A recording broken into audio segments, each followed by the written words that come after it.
¿Qué tal? Buenas tardes. Este video tiene el propósito de explicar el funcionamiento del método Runge-Kutta o Runge-Kutta de cuarto orden, que es un método numérico para solución de ecuaciones diferenciales. Este método pues, se utiliza cuando queremos resolver una ecuación diferencial de forma numérica.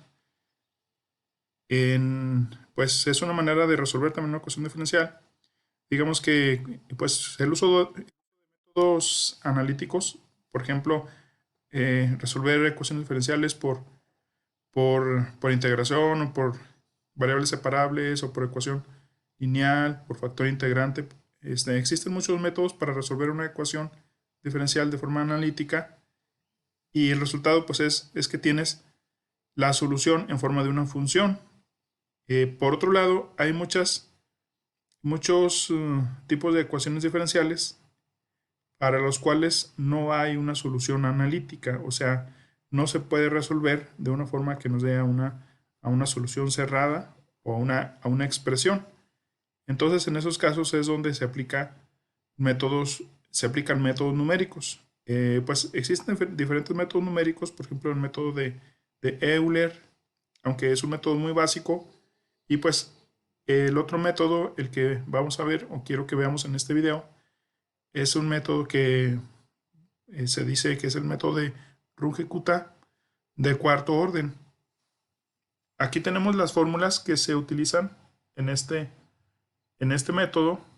Entonces, bueno, vamos a explicarlas.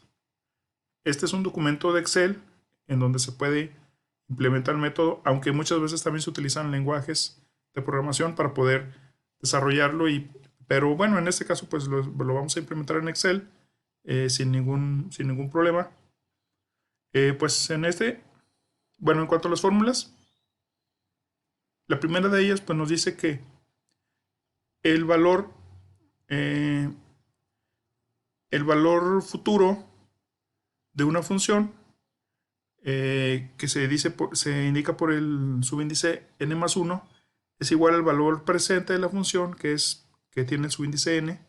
Entonces y de n más 1 es igual a y de n más este término, que es un sexto que multiplica a la suma de k1 más 2 veces k2 más 2 veces k3 más k4, donde cada uno de estos coeficientes se calculan según estas fórmulas. K1 es la variable h multiplicada por el valor de la función. En este caso no es precisamente el valor de la función, sino que es el valor de la derivada, evaluada en el valor inicial de x y de y.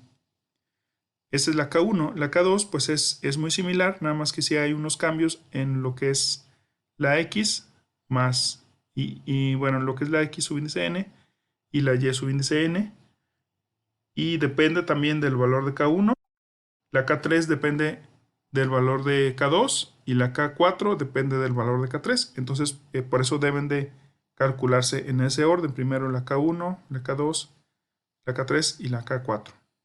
Entonces, bueno, este método se va a utilizar para resolver una ecuación diferencial de un circuito RC sin fuente. Esta ecuación diferencial, pues ahorita no la vamos a desarrollar, pero se escribe de forma muy simplificada, como se muestra aquí. La ecuación diferencial es esta: la derivada de B o del voltaje con respecto al tiempo es igual a menos una constante que es 1 sobre RC multiplicada por el voltaje.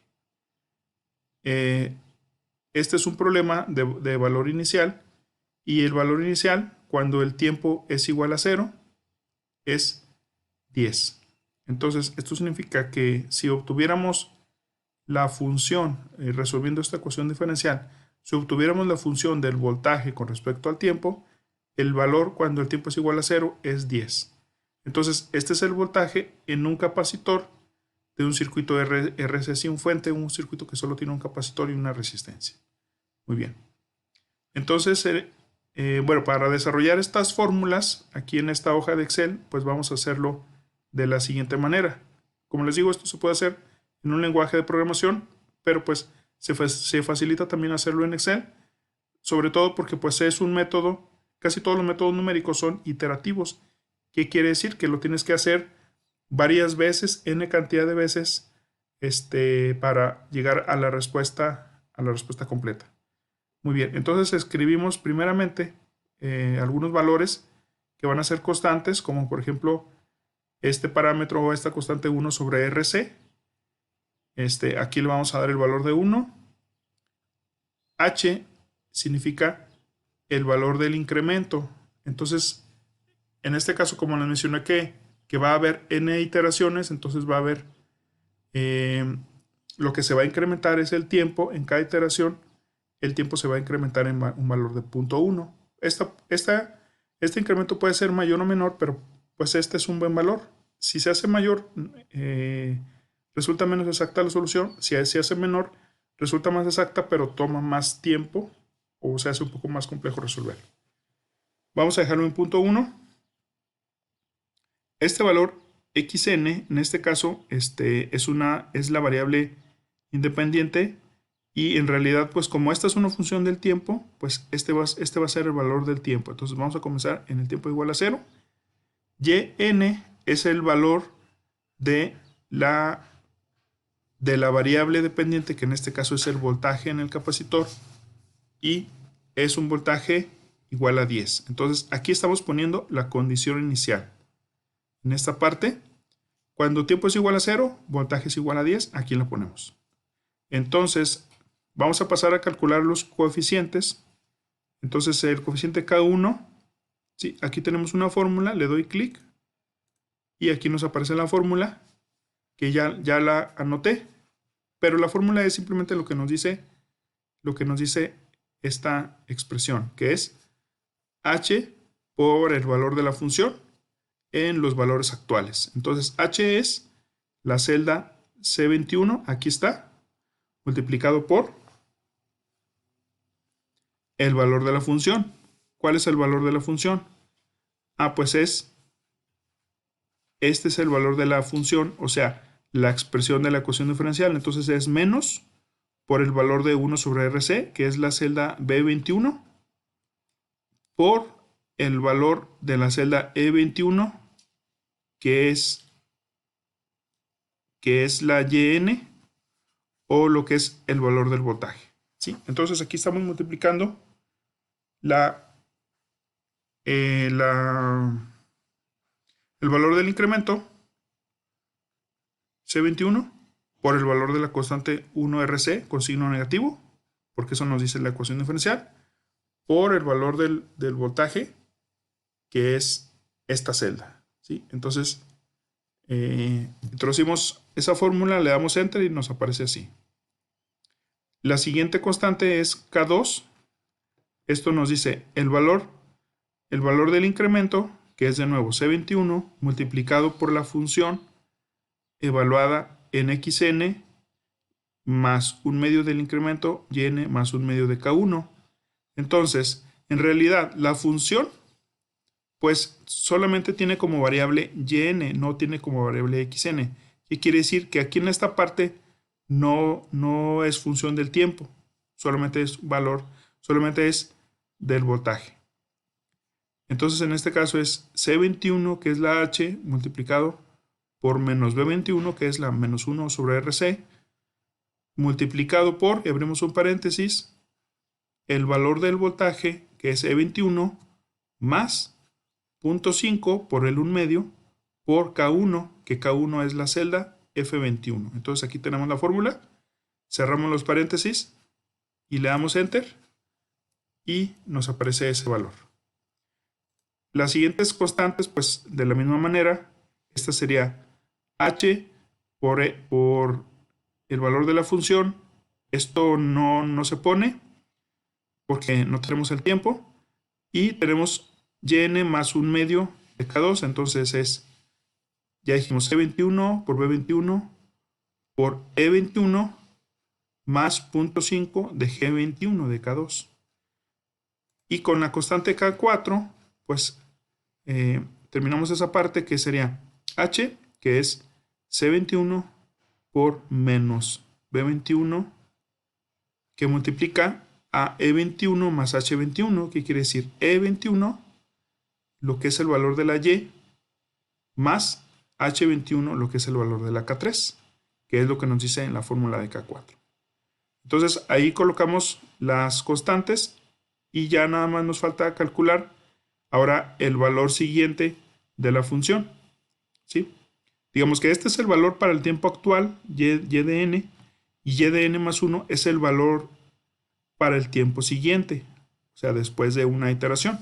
Entonces, esto le doy clic para ver la fórmula, sería E21, que es esta celda, que es el valor de la yn, más un sexto por K1, que es la celda F21, más 2 veces K2, que es la celda G21, más 2 veces K3, que es la celda H21, más K4, que es la celda I21. Entonces, aquí está toda la fórmula.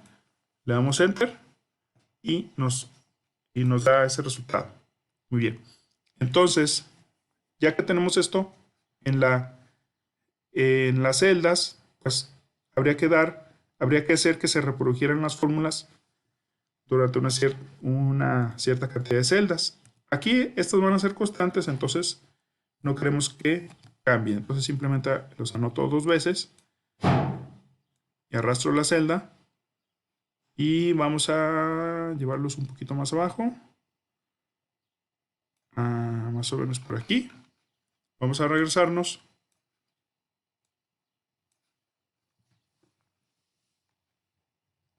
Entonces, el siguiente valor de x, aquí sí voy a poner una fórmula porque va a ser el valor anterior más el incremento. El incremento lo tomé de aquí y nos va a dar 0.1. Aquí voy a reproducir esta fórmula y me dio 0.2, 0.3, 0.4, etc. Entonces esto lo voy a arrastrar más abajo hasta completar los valores. Bueno, llegamos hasta ahí. Sí. Entonces, bueno, lo siguiente sería el valor de la yn. Dijimos que este es el valor actual, este es el valor siguiente. Entonces, en la siguiente iteración, el valor actual va a ser el valor siguiente de la iteración anterior. Entonces aquí le voy a poner igual este valor, le doy Enter y ahí empieza una nueva iteración con estos valores. Este valor sí depende de las fórmulas actuales, entonces aquí sí la tengo que reproducir, la tengo que copiar la fórmula. Aquí también le tengo que copiar la fórmula. Aquí también y aquí también. Muy bien. Entonces, una vez que hice esto, voy a tomar este renglón a partir del yn y voy a arrastrar la fórmula para que se completen en todos los valores. Entonces, una vez que hicimos eso, tenemos que se calcularon inmediatamente los valores de la función, ¿sí? Los valores de la función a partir de un valor inicial y a partir de la ecuación diferencial, y esto me está dando los valores futuros de la función, y esta columna, la yn, pues los valores presentes de la función. Entonces, aquí lo calculamos hasta para un tiempo de 18.8 segundos. En 18.8 segundos, el valor de la función es muy cercano a 0, ¿sí? Entonces, vamos a ver si aquí mismo en Excel podemos graficar. En esta otra hoja tengo ya una gráfica, ¿sí? Y la gráfica, aunque yo lo calculé en esta otra hoja, hasta 10 segundos. Muy bien. Esta es la gráfica que me da la función calculada de forma numérica con el método de Runge-Kutta. Esta es la gráfica que me da, si se fijan, tiende a 0. Y por otro lado tenemos la función calculada con la solución exacta de la ecuación diferencial, que tiene esta forma. Entonces prácticamente pues son idénticas. Entonces vemos cómo funciona el método Runge-Kutta.